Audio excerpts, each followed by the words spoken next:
Fintech alias financial technology, istilah yang baru-baru ini lagi booming, artinya adalah perusahaan teknologi keuangan yang memang tumbuh pesat pada akhir-akhir ini. Apa itu fintech dan bagaimana fintech bisa membantu Anda?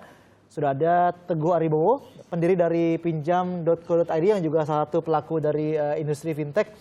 Baik, bagaimana Anda menjelaskan kenapa fintech ini, financial technology, ini kok baru marak sekarang, bermunculan seakan setiap minggu ada fintech baru, Kenapa baru sekarang? Oke, sebenarnya sendiri kalau kita ngelihat fintech itu sendiri kan kami fokusnya adalah providing technology, better technology gitu. Bahwa kami di sebuah perusahaan teknologi itu selalu mengutamakan yang namanya customer experience. Bagaimana kami melihat pola industri yang sudah ada, kemudian kami kembangkan, kami inovasikan dengan layanan-layanan terbaru yang memang kami sajikan kepada konsumen kami. Kalau kita ngelihat fintech di Indonesia sendiri memang sebenarnya sudah cukup lama, Mas. Ibaratnya gitu. Kalau kita ngelihat sektor yang sudah berkembang terlebih dahulu yaitu payment, jadi pembayaran. Pembayaran bisa kita lihat ada digital money, kita lihat ada streamline payment, kita lihat ada e-money seperti itu, dan itu sudah lebih dahulu.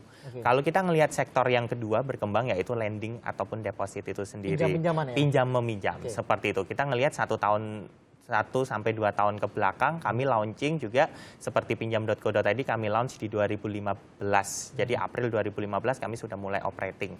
Dari situ kita ngelihat bahwa tantangannya ada 2. Yang pertama adalah ngelihat unbanked sama underbanked consumer, bahwa hanya sekitar 36% penduduk di Indonesia yang punya akses kepada financial services. Jadi mereka udah bisa minjam ke bank ataupun mereka bisa minjam kepada lembaga keuangan formal lainnya. Yang lain kemana? Jumlah UKM di Indonesia lebih dari 57 juta.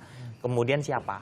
Kalau nggak kita juga harus bisa membuat salah satu teknologi yang memang bisa digunakan oleh mayoritas masyarakat di Indonesia itu sendiri. Yang kedua, poin dasarnya adalah gap antara kapasitas pembiayaan di Indonesia dengan kebutuhan pembiayaan itu sendiri. Uang yang ada dengan uang yang dibutuhkan. Dibutuhkan. Kalau kita ngelihat sampai 2020 total pembiayaan di infrastruktur kurang lebih 5.500 triliun. Ibaratnya itu. Kalau kita breakdown sampai setahunan berarti setahun 1.100. Katakanlah seperti itu. Kemudian kalau untuk pembiayaan sektor UKM itu kebutuhannya kurang lebih 600 triliun, Mas. Bagaimana jumlah dari UKM yang tadi belum bankable, terus kemudian dikalikan average pinjaman, katakanlah sekali satu UKM dapat 60 juta, berarti total kebutuhannya adalah 600 triliun. Sedangkan kapasitas pembiayaan perbankan ditambah dengan pasar modal, ditambah dengan industri keuangan non-bank, itu hanya sekitar 700 triliun. Jadi ada gap kurang lebih 1.000 sampai 1.100 triliun. Dengan asumsi mewujudkan nawacita dari Presiden kita, Pak Jokowi, untuk melakukan pembiayaan infrastruktur secara komprehensif 5 tahun ke depan. Seperti itu. Dari situ, fintech inilah yang menjadi salah satu solusi, salah satu terobosan bahwa kita memang menciptakan satu teknologi yang bisa tap untap market dan kita bisa support untuk UKM-UKM yang belum memiliki akses kepada perbankan. Tapi apakah ini legal? Apakah sesuatu yang baru ini orang bisa meminjam lewat aplikasi, orang bahkan bisa menjaminkan barang lewat aplikasi, bisa mempertemukan antara yang meminjam sama yang meminjam. Apakah sudah diatur oleh hukum di Indonesia? Karena biasanya nanti ribut-ributnya baru belakangan nih biasanya.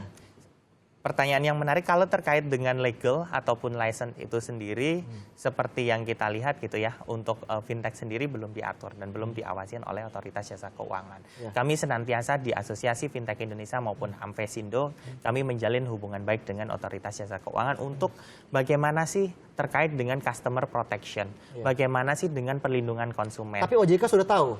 Kalau OJK sudah tahu, karena sebenarnya mereka juga sudah on the track untuk bagaimana niat dasarnya mereka mensupport keberadaan fintech Indonesia dan bagaimana fintech ini bisa memajukan UMKM di Indonesia dan bagaimana tinggal terkait dengan tatanan struktur untuk pengawasannya seperti apa, regulasinya bagaimana, dasar-dasar kriteria apa saja yang menjadikan menjadikan variabel-variabel yang akan ditata oleh Otoritas Jasa Keuangan. Baik. Terakhir, saya melihat beberapa platform dari fintech ini ya, ada yang meminjamkan dengan bunga 0, sekian, ada yang 1, sekian. Kalau dihitung secara kasar, ini kan pesaing utama sekarang adalah KUR. KUR bunganya sudah semakin murah, 9%. Katanya tahun depan mau dibikin 7% atau 6%. Apakah fintech, apakah industri fintech, apakah perusahaan-perusahaan financial teknologi ini akan terancam dengan semakin gencarnya kredit usaha rakyat? Oke, pertanyaan, jadi kalau kami melihat KUR kredit usaha rakyat itu sendiri, menurut kami adalah sebagai tantangan. Pada dasarnya kalau bagaimana bisnis model dari future lending itu sendiri adalah kita bisa reduce cost for borrower sama increase return for investor. Jadi kita bisa memberikan return yang lebih besar daripada saat ada pihak ketiga mau memberikan pinjaman kepada UKM di Indonesia, kemudian UKM-nya sebaliknya. UKM bisa mendapatkan interest yang lebih rendah daripada mereka mengajukan pemberian kredit di tempat-tempat lain, misal seperti itu. Dari sinilah karakteristik bisnis model yang kami tawarkan di fintech ini sendiri. Dan tidak akan bersinggungan kan, KUR? Kurang lebih semestinya tidak bersinggungan, tapi ke depannya itu masih menjadi challenge kami. Misal sekarang kami bagaimana bisa merendahkan cost of fund dan kita membuild trust kepada konsumen untuk bahwa saat memberikan pinjaman kepada UKM-UKM di platform teman-teman yang ada di peer-to-peer lending itu merupakan satu investasi yang aman, investasi yang nyaman, dan investasi yang menguntungkan dan tidak terkait dengan investasi bodong dan sebagainya seperti itu. Baik, terima kasih penjelasannya atas industri fintech Teguh Aribowo. Terima kasih. Pendiri dari pinjam.co.id.